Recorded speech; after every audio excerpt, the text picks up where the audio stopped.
Good evening and welcome to the BS and Beer Show. BS stands for Building Science. Tonight we're going to talk about spray foam insulation. I'm Ben Bogey. I'm in Connecticut this evening. I poured myself a Jefferson's Reserve Old Fashioned. BS and Beer is an independent grassroots movement to share building science knowledge through local meetups, groups, and this, our Zoom show. The Brew Crew and our guests volunteer our time each month to bring you what we hope is a fun and informative discussion. We encourage you to start your own local group. For more information on how to get started, visit thebsandbeershow.com and check out our December 2022 show on that topic. Find the chat box icon at the bottom of your screen, post questions and comments there. Be sure to make sure you click all panelists and attendees or everyone, however it shows up on your menu there.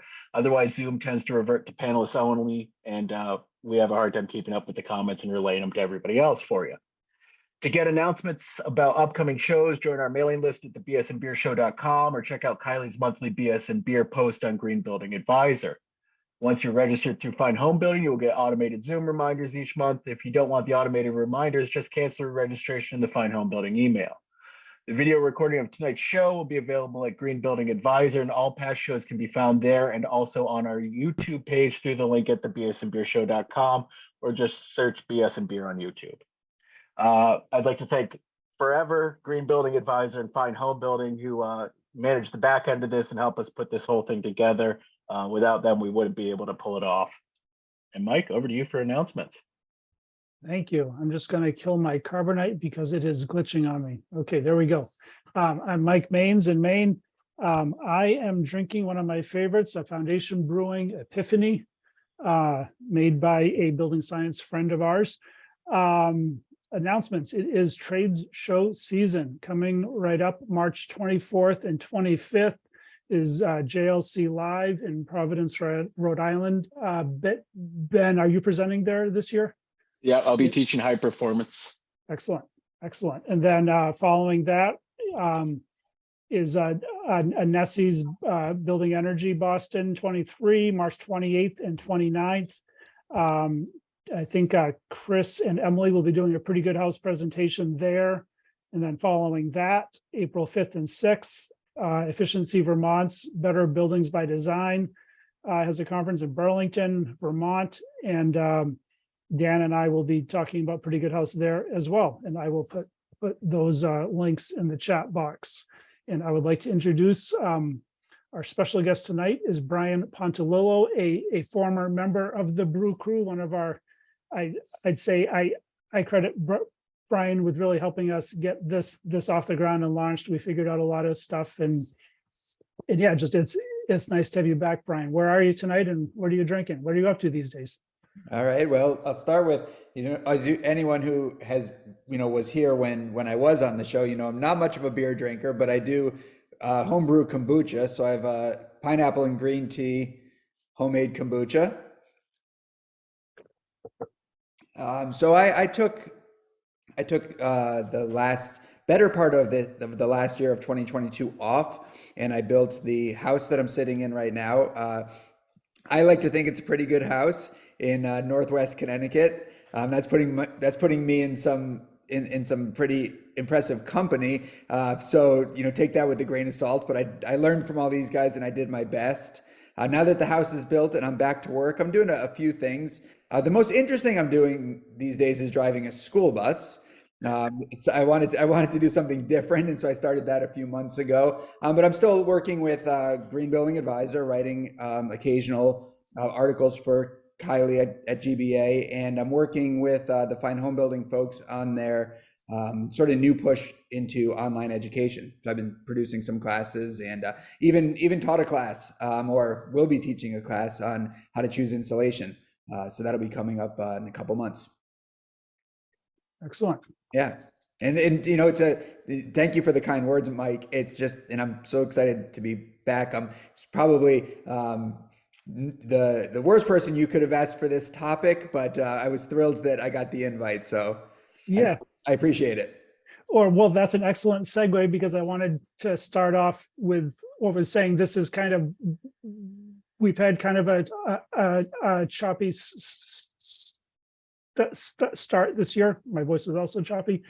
Just I think when we started BSMB, it was pandemic time, so everybody had a lot of time, and we could get industry professionals here and beat them up and everything else, and it was a lot of fun. But it's with everybody being busy and sort of having gone through all of that, we're sort of rethinking things for this year and trying to keep it more.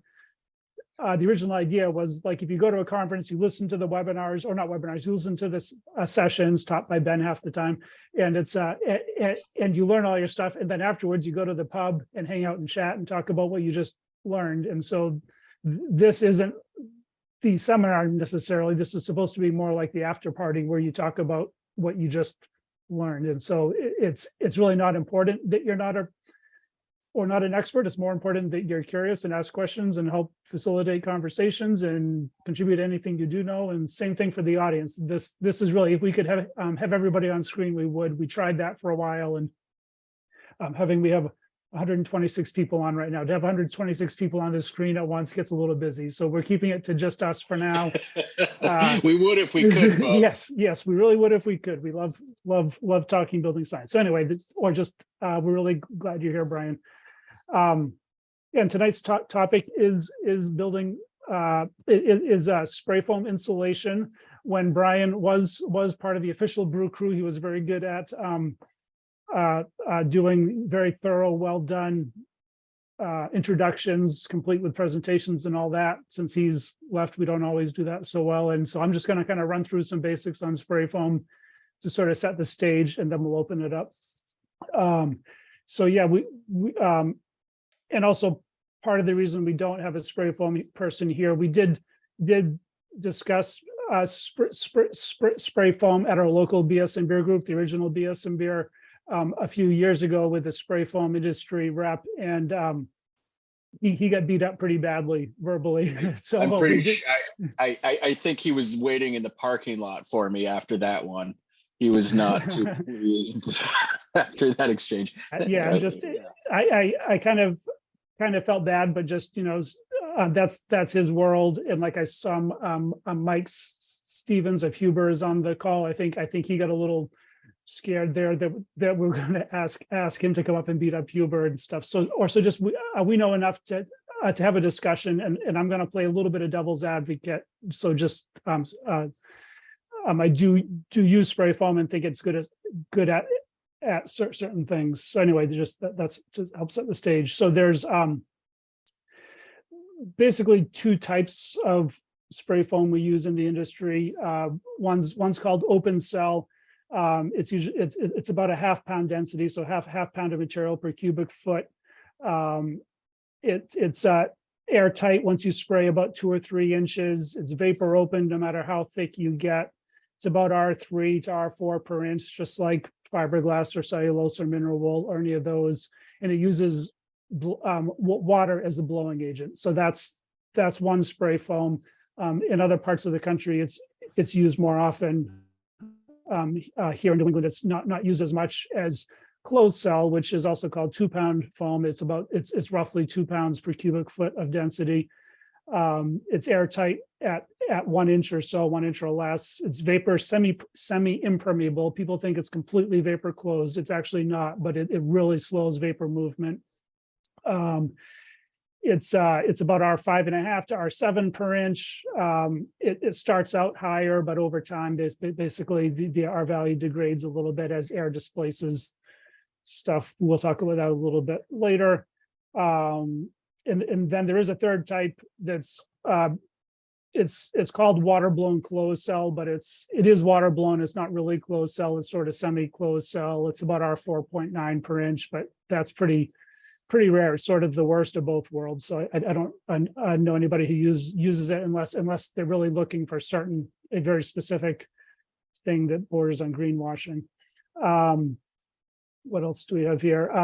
The blowing agent in the foam, essentially foam starts as 2 parts, an A side and a B side, which is sort of the bulk of the resin, and then the catalyst and the blowing, which is a blowing agent. It's refrigerant. It's the same stuff you would have in an air conditioner or refrigerator. And the advantage of that is it has a chemical reaction that blows all these tiny little bubbles, and it's actually the bubbles that do the insulating in the foam. It's not the resin itself. The resin is the structure. It's like the skin of the balloon, and then inside that balloon is the blowing agent.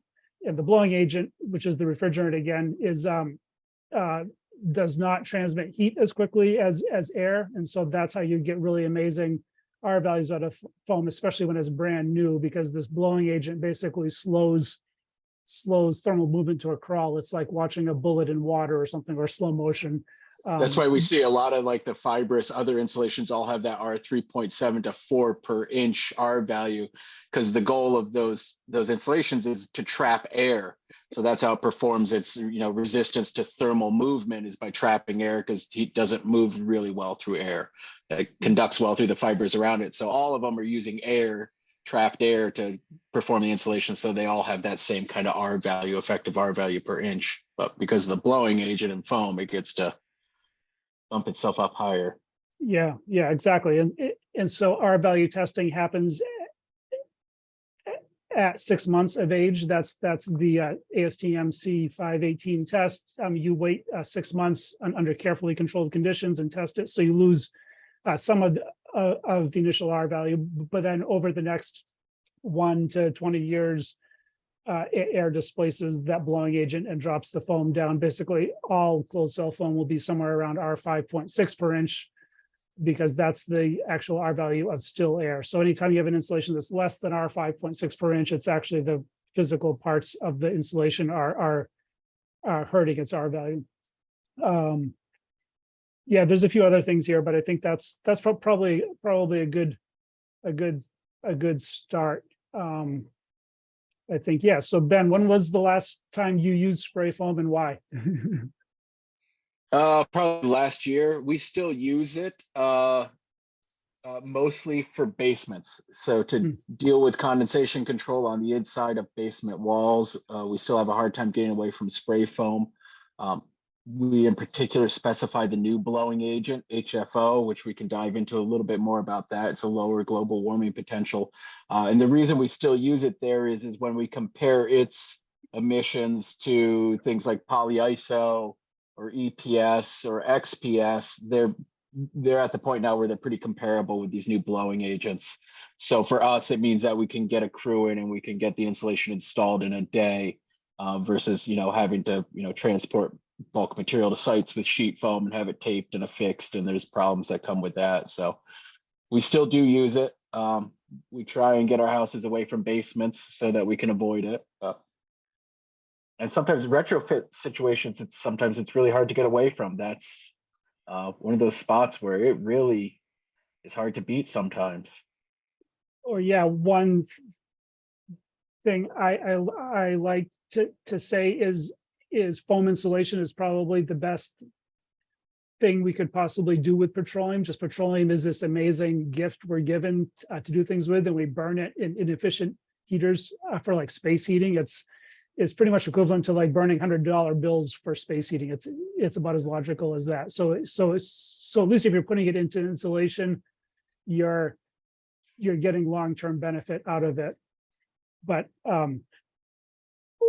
or yeah, it's really the environmental impact to me is the biggest downside. The blowing agent makes up about 6% of closed cell foam by weight. A typical home, if it was fully insulated with closed cell foam, might have about 4,000 pounds of spray foam, which means about 240 pounds of blowing agent. So with legacy foam, which was HFC, Hydrochlorofluorocarbons. Thank you. I was a little tongue-tied there. That's about 250,000 pounds of carbon dioxide emissions in a single house. So with the new HFO blown foam, hydrofluoroolefin blowing agents, it's about 530 pounds of carbon dioxide emissions. So it's still not great for the environment, but everything we do in construction is not great for the environment, or not everything. Most things we do is not great. So I'd rather have 530 pounds of emissions than 250,000 pounds. On the other hand, there are also other insulations that are carbon neutral or carbon negative, and so you could do even better if you wanted to. Like, or Brian just said, you've insulated your new house, Brian, with cellulose. Why did you choose cellulose over foam?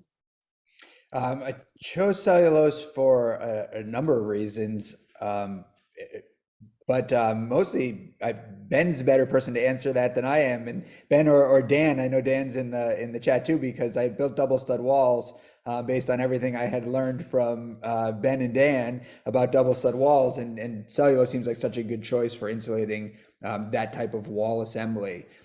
So there's the there's the environmental impact, the embodied carbon reason to do it. There's the cost reason to do it, right?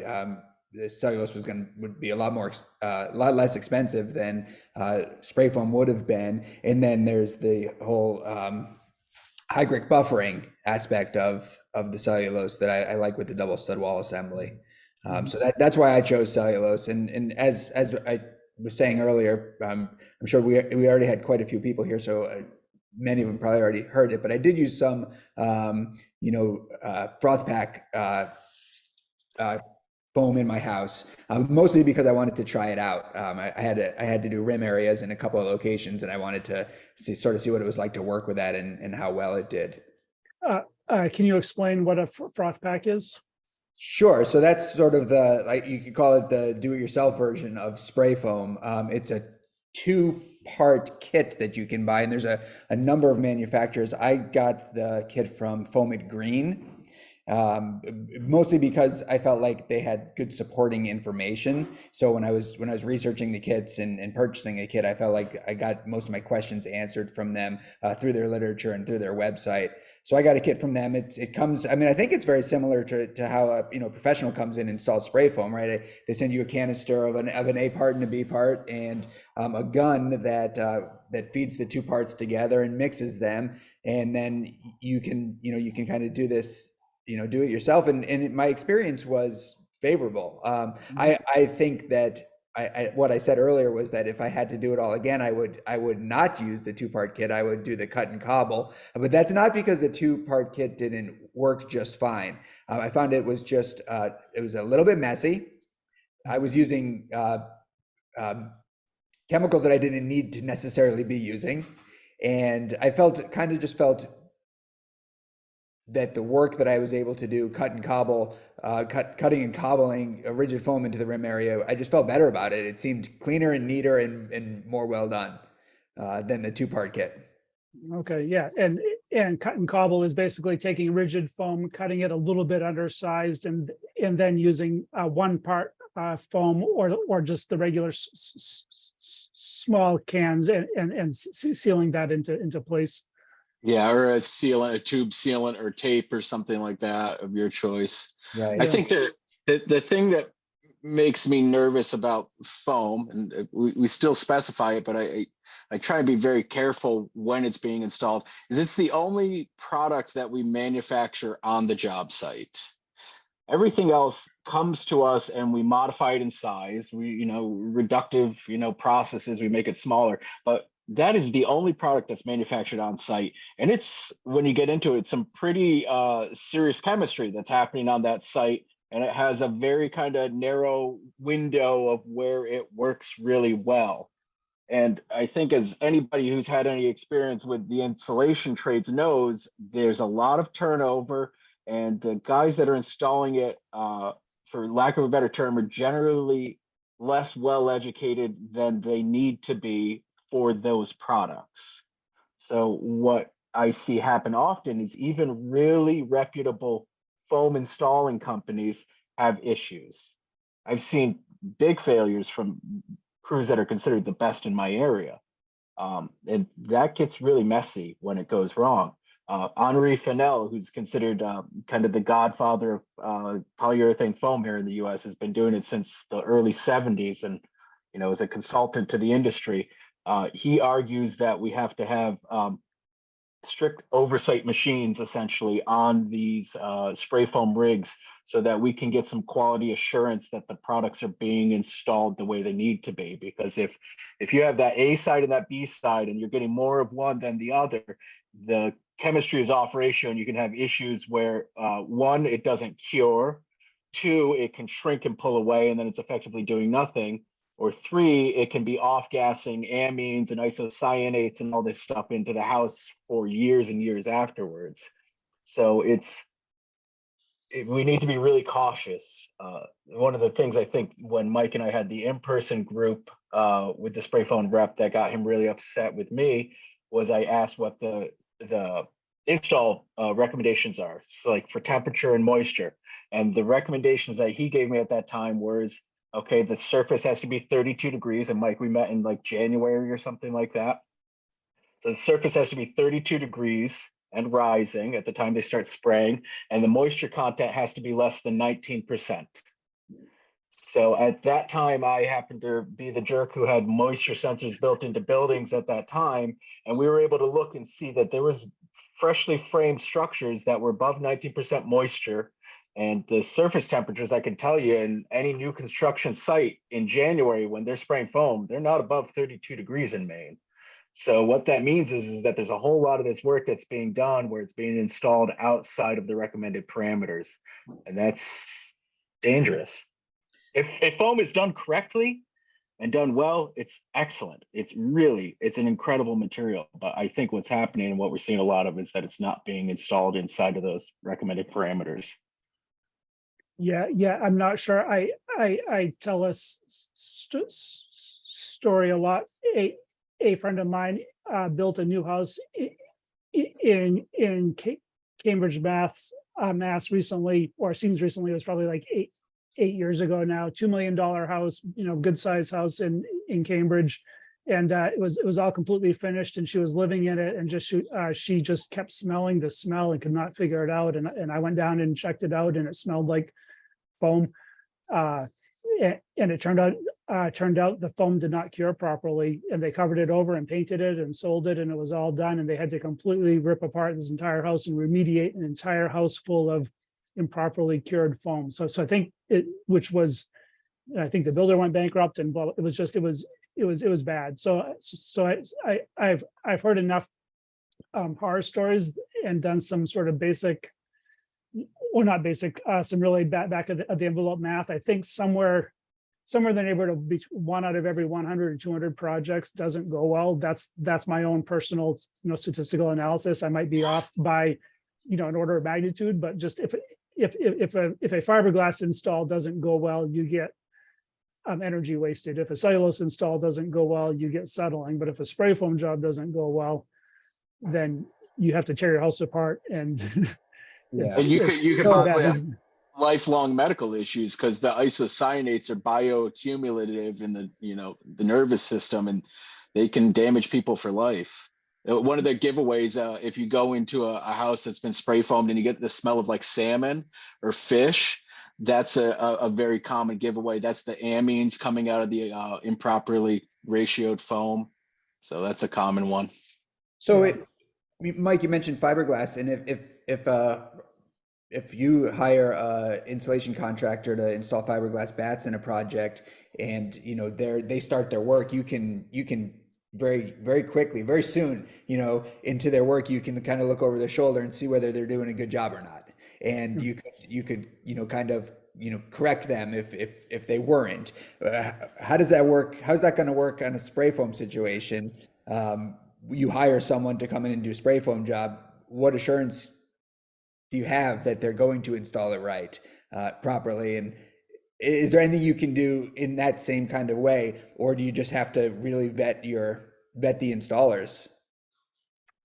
Well, I think things can go wrong even for good installers. I know if it's fair to always blame the installers, because you're basically asking them to ensure this very complicated chemical reaction is happening perfectly on a job site. And if you spend time on a job site, it's usually half chaos, if not full chaos. And so how do you control everything? How do you control services? On my last construction job I did a few years ago, was winterizing a lake cottage camp here in Maine. And we had the insulator come in. He's my favorite insulator. He does cellulose.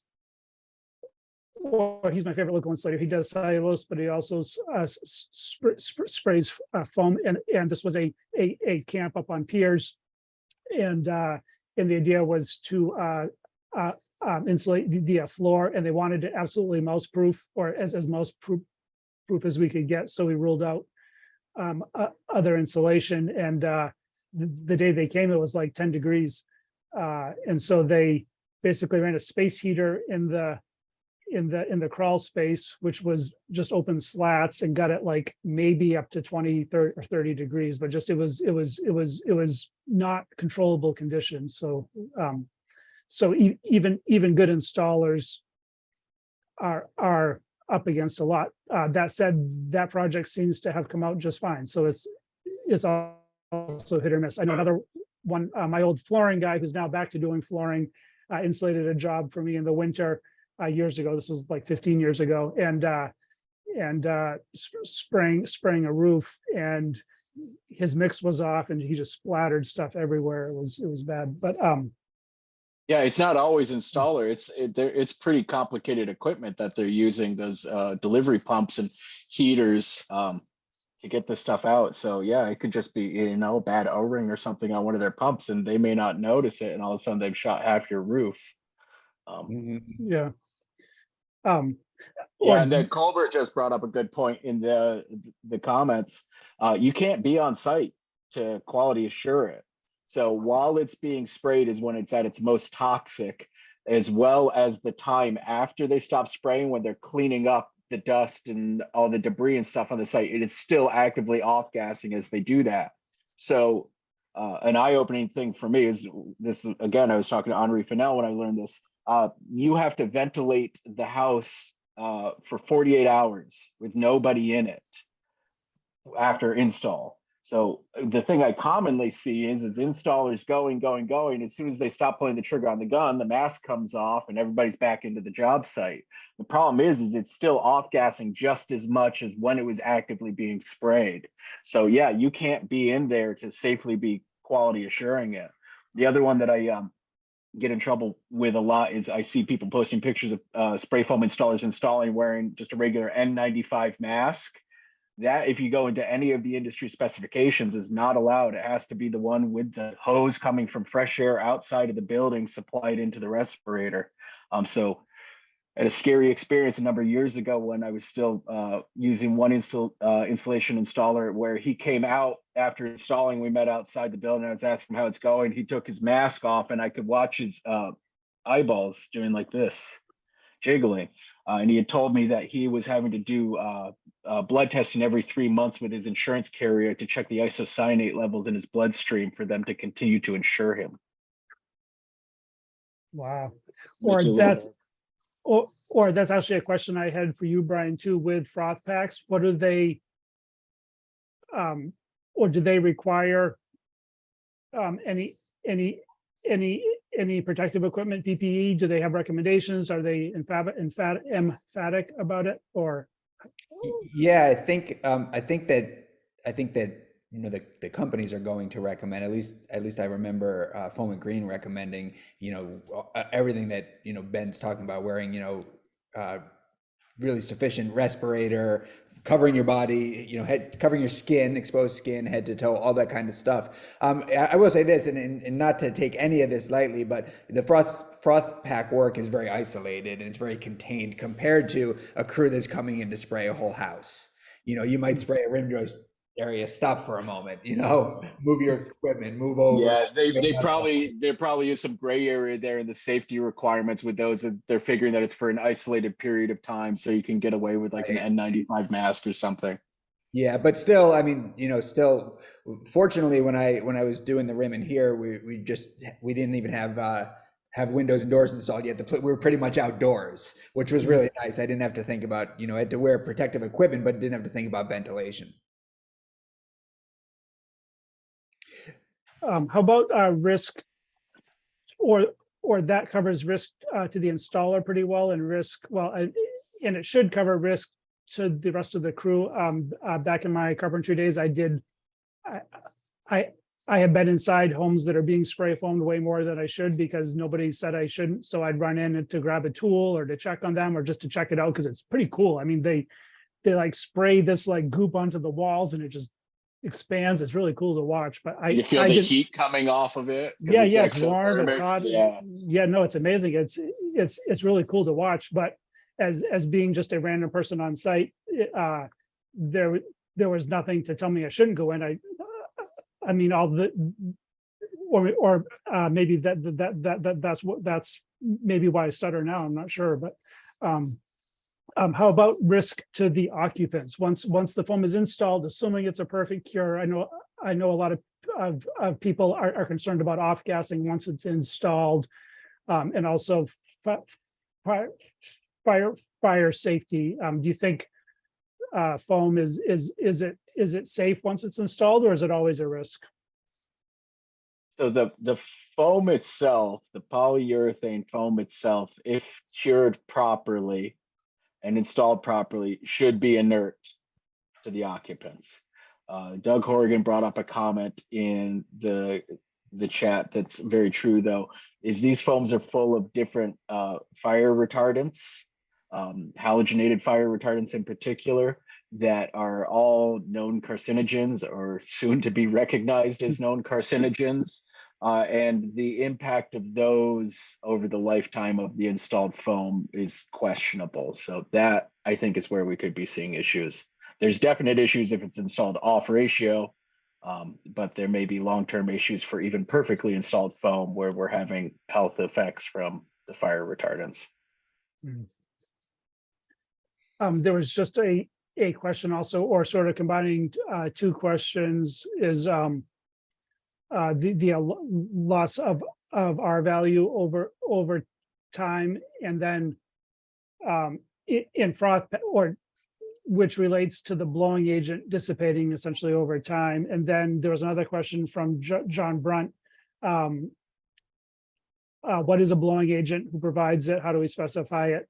And so my question, and then somebody else I think had asked, and I'm also curious. I had looked years ago for froth packs with HFO as the blowing agent. So HFO is the less bad blowing agent. HFC is the legacy blowing agent. That last time I checked, froth packs were still all HFC blowing agent, and I believe the EPA was trying to require or trying to outlaw HFC blowing agents altogether. It didn't stick for political reasons. It's headed back in that direction now. It is okay, yeah, because manufacturers were basically on board with the change, because why not? Or you actually get better R per inch out of HFO as well. Yeah, but one yeah, of the things also with the HFOs, not only do you get better R per inch, but you can install more in one shot. So with HFC foam, it has to be done in lifts, and historically a lift is somewhere in 2 to 2.5 inches. Whereas if they install more than that, it builds up too much heat in the actual freshly installed foam and can self-ignite. There's a case locally where a spray foam big franchise owner lit his whole house on fire, insulating his own house.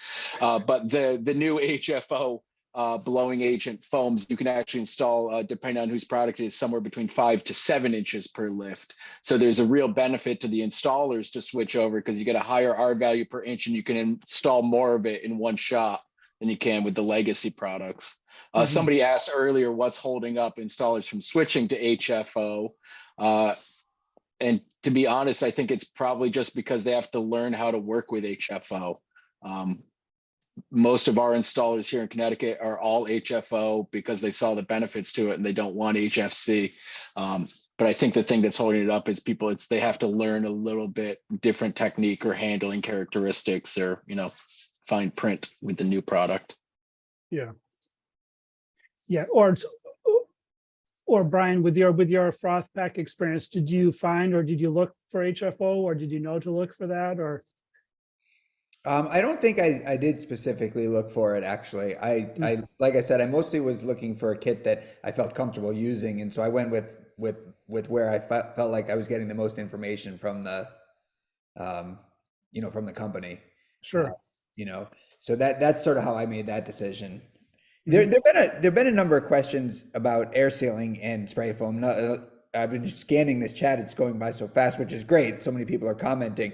But I'm curious if you two could speak to that a little bit. And I guess the question is like, maybe there are situations where a retrofit situation where you have limited other opportunities to get some air sealing done, and you might use spray foam to help with some air sealing. But when you do use it in a new construction project, do you rely on it as your air barrier, or are you choosing it for another reason? And do you have another primary air barrier? Mike?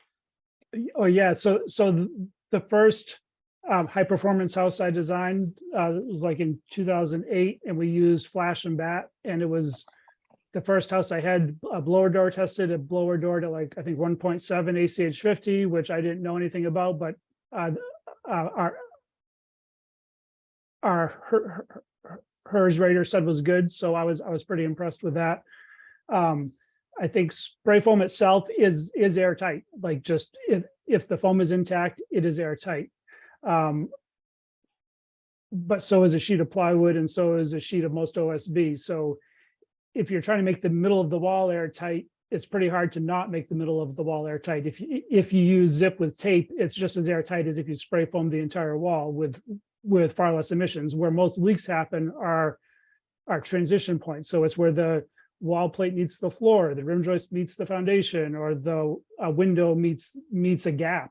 Those are the places where air leaks happen. And so I guess foam does work around windows, but just a lot of the transition points where a lot of air leaks happen, foam doesn't help at all. And so I think while there is an efficiency of combining your insulation with your air sealing, they are easily separated, and you can use any insulation and make the building airtight with other methods, either airtight sheathing or an airtight membrane on the interior, or the airtight drywall approach, which not many people do anymore, but it does work if you follow the rules.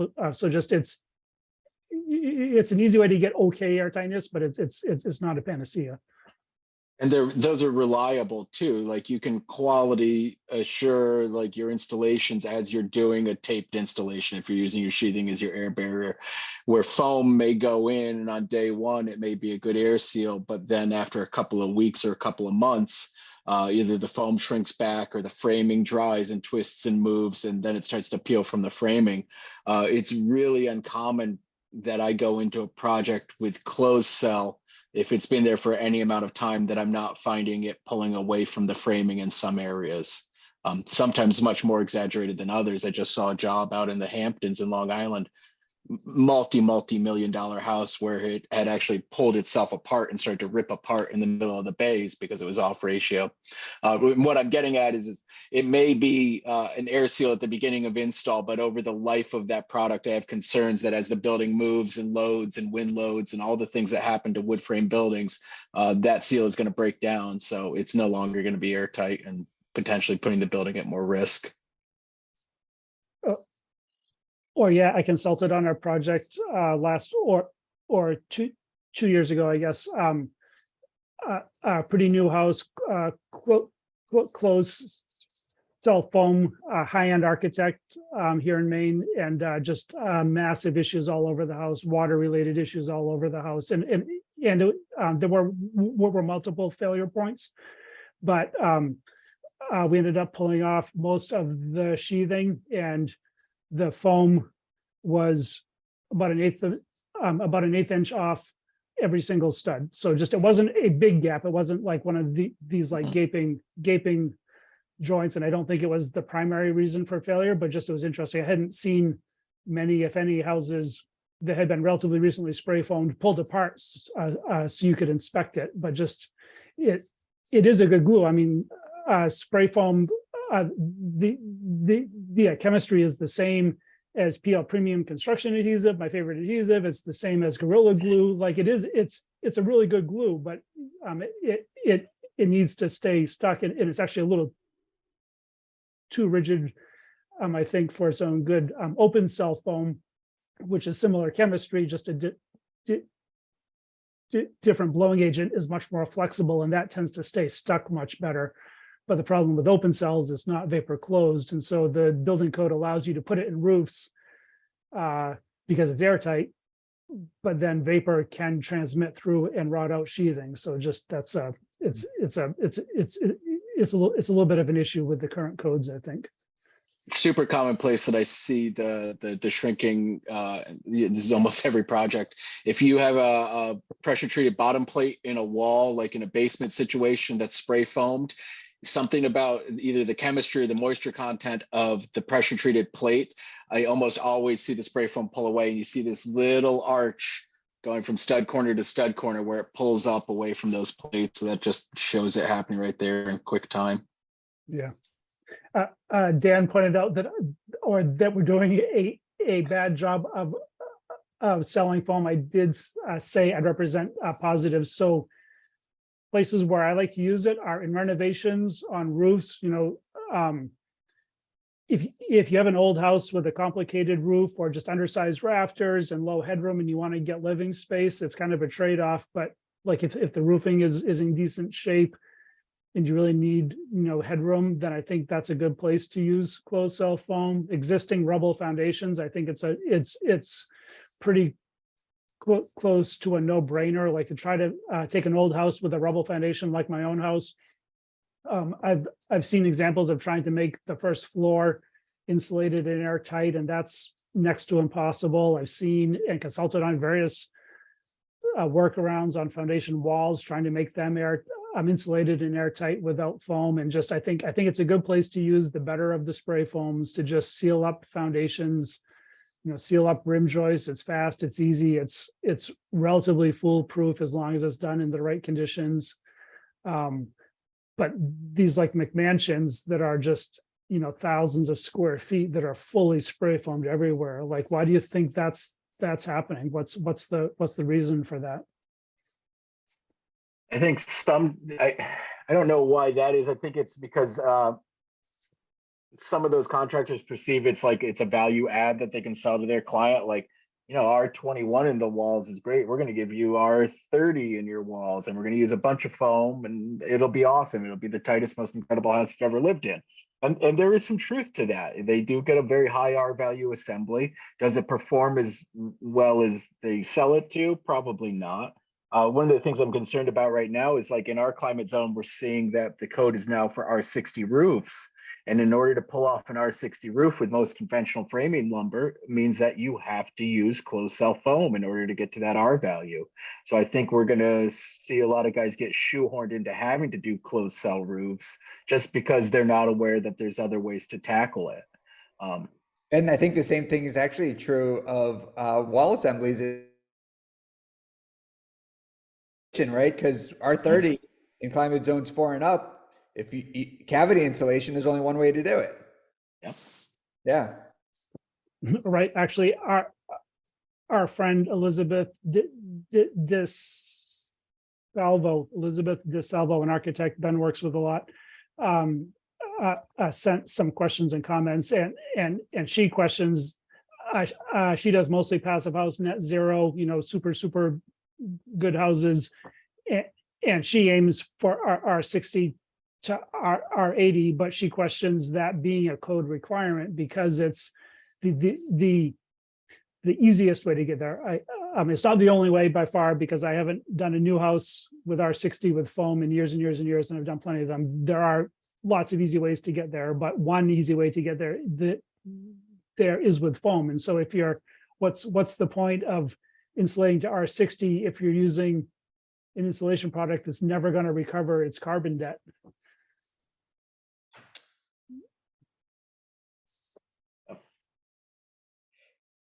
That wasn't a good question if there's no answer for it. It's a tough question. I don't have the time to do enough of the math to be able to answer that one, but yeah.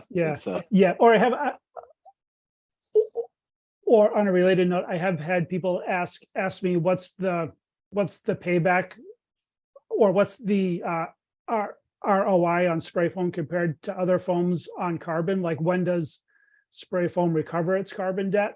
And I thought about it long and hard and realized there is never a payback, because there is always an alternate solution that is lower carbon. So you can't justify it unless you're comparing it to something else because in almost every case, there is some other installation you could use with a lower carbon footprint. And so there's no way to recover the carbon debt because you could have just used a different material.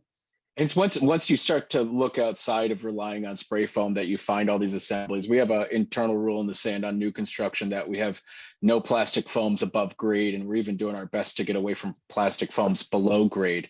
And there's super easy ways to work around it. You just have to get a little creative and look for some of these options, and they generally end up in potentially a safer building, a healthier building, a lower carbon building, a building that's going to be more resilient over time.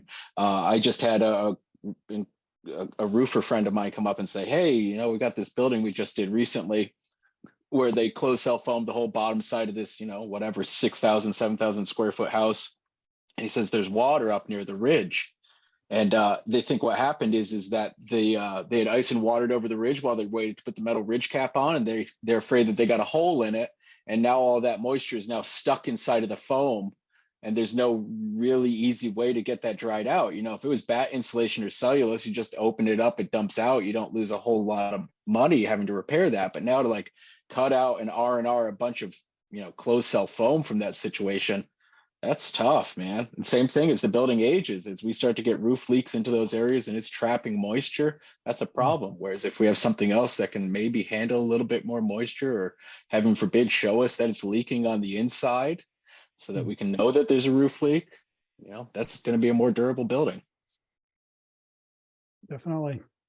So I've heard from many people over the years that and this sort of goes outside of the conventional reasons why you would choose an insulation, but I've heard from a number of people who architects, builders, people who I would think would know what they were talking about, who have suggested that one of the reasons that they like spray foam is because it enhances the structure of the house. It strengthens the structure of the house. I've never chased down those questions because I kind of hate to say it, but I kind of just blew it off because I felt like, well, if you're building a house right, if you're following the prescriptive codes or your house has been engineered right, you don't really need more structure.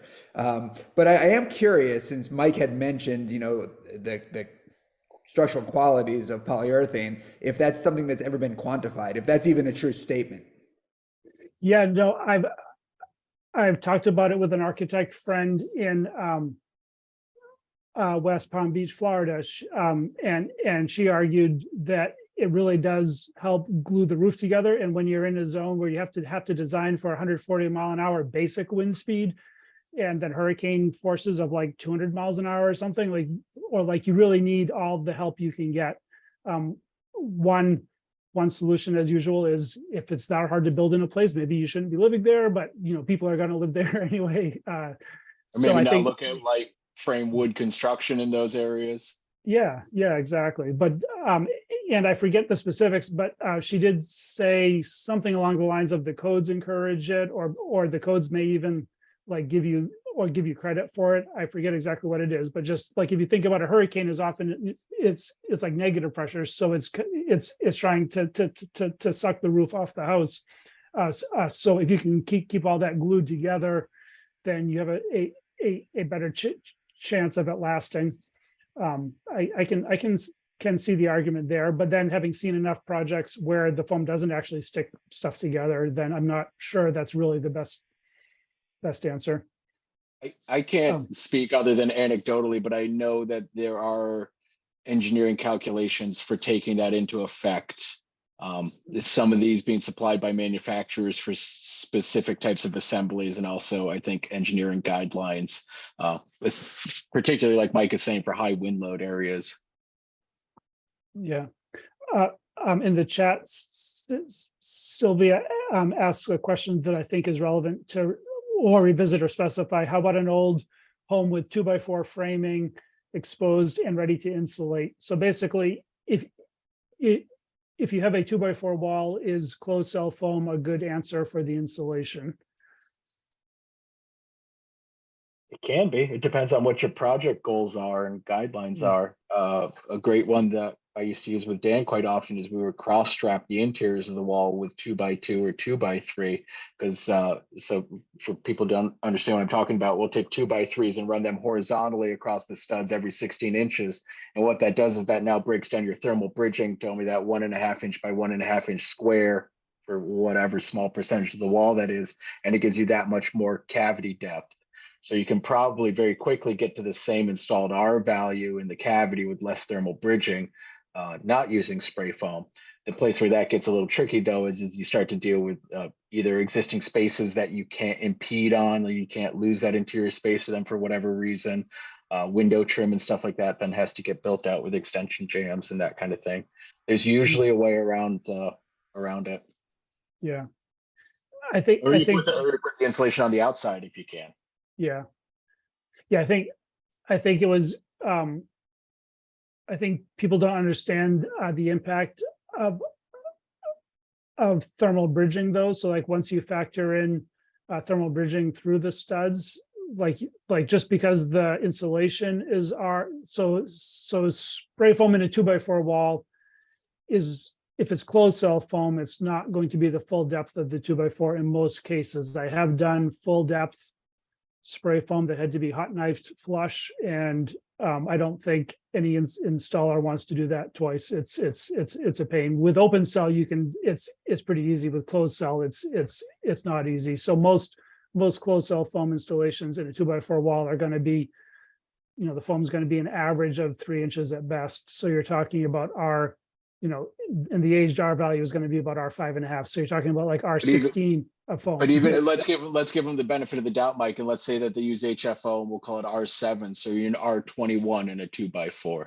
Right. So you have 75% of your wall is R21 versus a high density bat of mineral wool or fiberglass is going to be R15-ish. So it's an R6 difference. But then the studs themselves are R1 to R1.1 to R1.25 per inch, say 1.2. So a 2x4 is going to be like R4.2 or something like that. And that's, and not just the stud, but the plates and the headers and everything else. So just a typical framing fraction is about 25% of the wall is typically framing. And so you have to discount that 21% versus you have to look at the R21 versus R15 and discount that by 25% in order to make them apples to apples. And so you're only talking about like an R4 difference. And so it is higher R, but it's a lot of carbon emissions for a pretty minimal gain in R value. What I was getting at is, say you call it R7 per inch and you do 3 inches of it and it's R21. Now, if you take and cross strap that wall with 2 inches of 2x2 or 2x3, now we can get an R21 cavity using cellulose or mineral wool or fiberglass, but it's thermally broken. So it's going to perform at a higher R value, effective R value, than the R21 cavity of the closed cell foam. Right. Good point. Cost is probably going to be comparable. And then, how about air sealing? Because someone might, you know, the argument might be, but if I use the foam, I'm going to get, you know, this retrofit air sealed. So what's then the approach to air sealing when if you take that assembly bin and you strap out the walls and use cellulose, membrane on the inside or airtight drywall approach? That's a great way. Any of the above. If you happen to be doing siding at the same time, put a peel and stick WRB on the outside, or just do a good job of taping existing joints or taping your mechanically attached WRB and detailing it out. Yeah, go around with caulk and can foam on the inside of openings and that kind of thing. There's ways to skin the cat. Yeah. I missed an opportunity to say it depends. Well, I thought the original question was that they were working from the inside, so that's why I was specifically asking about if what your approach would be. Yeah, sheet membrane, sheet membrane, air barrier, vapor retarder. Yeah. Or I mean, the chat, Robert mentioned AeroSeal, which is it's an expensive solution but very effective.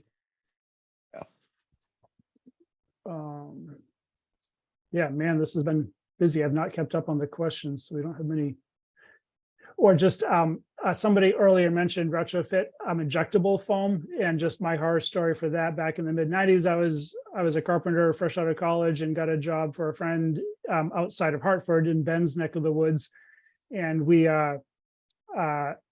did a gut renovation of a kitchen and had it all drywalled and had insulators come in to do injectable spray foam, or just injectable foam. And this was like a 20-foot square kitchen, and every piece of drywall got blown off the walls. We had to tear all the drywall off, saw it all flush, re-drywall everything. It was a nightmare. I'm sure it was a bad mix and plenty of fingers pointed everywhere, but that pretty well turned me off injectable foam. Have you guys had any experience with that approach? Yeah, we did.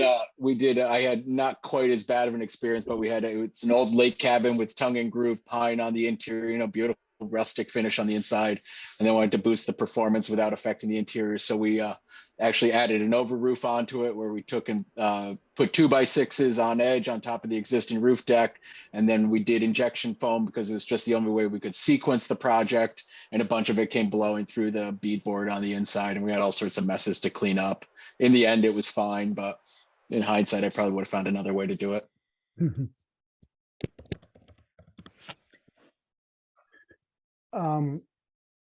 There's just a question here. So slightly off topic, but John Brunt again asks, working from the inside in a finished home, what's the best way to air seal?